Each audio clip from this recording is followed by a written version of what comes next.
Bon, bonjour à tous, salam alaikum à tous. Donc voilà, petite vidéo. Donc on m'avait beaucoup demandé de la faire, je vais la faire pour tous ceux qui me l'ont demandé. Parce que j'aime pas trop parler des gens qui sont morts, qui sont décédés, tout ça et tout. Je trouve que c'est triste, j'aime pas trop, tu vois. Ça sert à rien en vérité, tu vois, je sais dire ou quoi. Le mieux c'est, tu vois, tu vois, c'est l'action. Tu vois, parler de quelqu'un qui est décédé et tout. Ça, c'est pas bien. Tu vois, je sais dire ou quoi. Donc, mais je vais en parler quand même parce qu'il y a beaucoup de gens qui me demandent cette vidéo.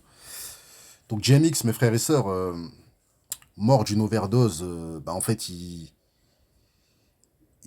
voilà, il a fait une crise cardiaque suite à, selon les informations TMZ des États-Unis, il aurait fait une overdose. Overdose, c'est quoi? C'est une personne qui a mélangé diverses drogues ou qui a pris une drogue en surplus. C'est-à-dire, il a pris soit si c'était du cannabis, et elle a pris trop de cannabis, si c'était de la cocaïne ou de l'héroïne. Il en a pris trop, en fait. C'est-à-dire, le cerveau, en fait, overdose, pour moi, c'est quoi? C'est quand l'artère, en fait, quand les artères dans le cerveau ne fonctionnent plus. Donc, l'activité cérébrale est morte. Et une fois que l'activité cérébrale est morte, tu meurs. Tu vois, je veux dire ou quoi? C'est rupture d'anévrisme. Et voilà. C'est ce qui s'est passé avec Whitney Houston, il fut un temps. Elle est morte aussi d'overdose. Sa fille, Whitney Houston, d'overdose. Et là, c'est DMX qui est mort d'overdose. Donc moi, ce que je pense, déjà, mes frères et sœurs, ce que j'aimais bien avec ce gars-là, c'est que bah, déjà, il a fait des hits de malade. Tu vois, c'est pas une star pour moi, c'est une légende en fait. Il y a star et légende. Vous voyez ce que je veux dire ou quoi? Pour moi, lui, c'est une légende du game. Et moi, ce qui m'avait marqué avec ce gars-là, avec GMX, déjà, c'est ses hits. Rough Rider et tout ça et tout, là, en 98 et tout. Pour moi, c'est une dinguerie ce son-là et tout. Quand il avait rappé aussi avec Method Man aussi, il avait fait un carnage. Je vous invite à cliquer GMX Fit, Method Man, Redman. Il les avait lavés en featuring. Alors que les mecs, ils étaient plus connus. À l'époque, DMX, il était moins populaire qu'eux. Ils étaient plus connus. Method Man et Redman, c'était les boss de New York, vous voyez ce que je veux dire. Il les a lavés en featuring. Donc ça m'avait marqué, je me rappelle. Il avait donné un couplet que pour moi, il les avait finis. Donc voilà, donc. Et après le cheat slip, get it up, vous connaissez, c'est une tuerie, tu vois, laisse tomber. Pour moi, c'est l'un de ses meilleurs sons, de Get It Up, Slip. Vous cliquez GMX Slip, vous allez comprendre. Elle est triste, la musique, mais voilà, Donc voilà, donc. Après, il a eu beaucoup de problèmes à GMX, hein, mais c'était un mec qui était. Je le connaissais pas personnellement, t'as vu, on l'a jamais vu, tout ça et tout. Mais ce qu'il nous montrait, j'aimais bien. Tu vois, on va pas juger le fait que c'était un mec qui prenait du cannabis, cocaïne, héroïne, on le sait. Tous les rappeurs Quinry, c'était pareil. Tous les rappeurs, ils ont tous touché à cannabis, cocaïne, héroïne. Aux États-Unis, c'est comme une obligation, en fait. Tu vois, j'ai l'impression pour être validé, ils sont obligés. En fait, je sais pas, c'est comme ça aux States. Les rappeurs, ils fument, ils sniffent. Malheureusement, c'est comme ça. Je veux dire ou quoi. Donc, bah, il est plus, hein, il est plus de ce monde. Donc voilà, hein, donc c'est triste, hein, c'est très très triste. Mauvaise nouvelle. Donc voilà. Et bah, ce que j'aimais bien avec lui, c'est que c'est le premier à avoir dénoncé l'industrie, hein. Pour moi, c'est le premier à avoir dit que il y a une élite en fait qui contrôle le rap. Après, ça lui a valu des problèmes. Il a dénoncé la sioniste industrie, la franc-maçonnerie, je me rappelle. Et on l'a foutu au trou pour ça. Il a eu des amendes, il a fait de la prison. Parce que c'est le premier vraiment à avoir dit que il y a du satanisme et des trucs.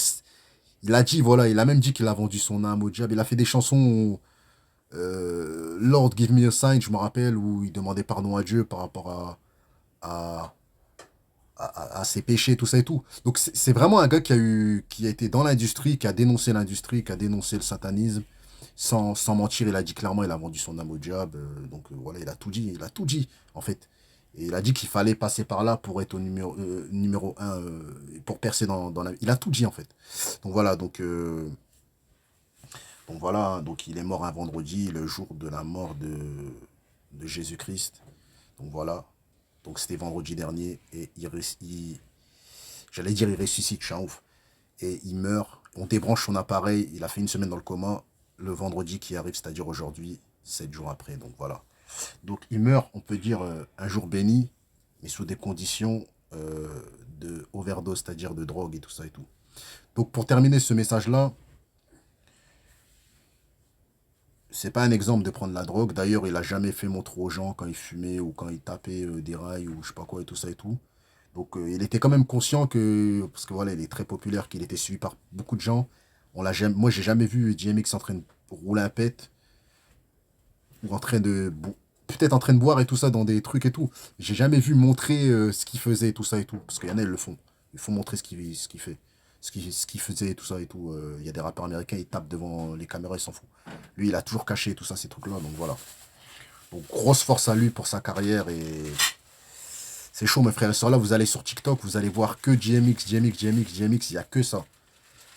Devant son hôpital, il y avait des millions de personnes. C'était pire qu'un cortège. On dirait qu'il y avait tous les states devant l'hôpital qui faisaient des prières. Franchement, il a vraiment touché le cœur, je pense, des Américains, mes frères et sœurs, et du monde. Parce que je pense qu'il y a des mecs en France, en Tunisie, en Espagne, il doit recevoir des messages.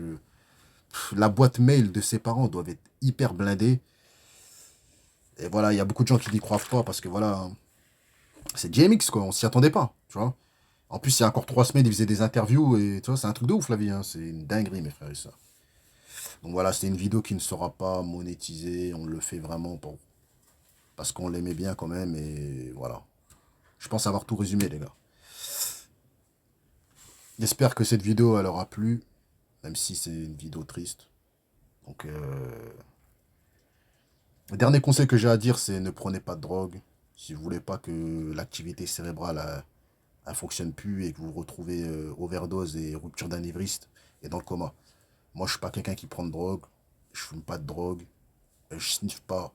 Je bois pas. Je suis pas dans ce game-là. J'ai déjà eu des soucis de endormissement après avoir roulé des pets, des trucs de bœuf, tout ça puissant. Je sais c'est quoi tomber KO à cause des joints, mes frères et sœurs. On l'a fait quand on avait 15, 17, 18, jusqu'à 28, 25 ans. On sait c'est quoi être KO, mes frères et sœurs, après un gros joint.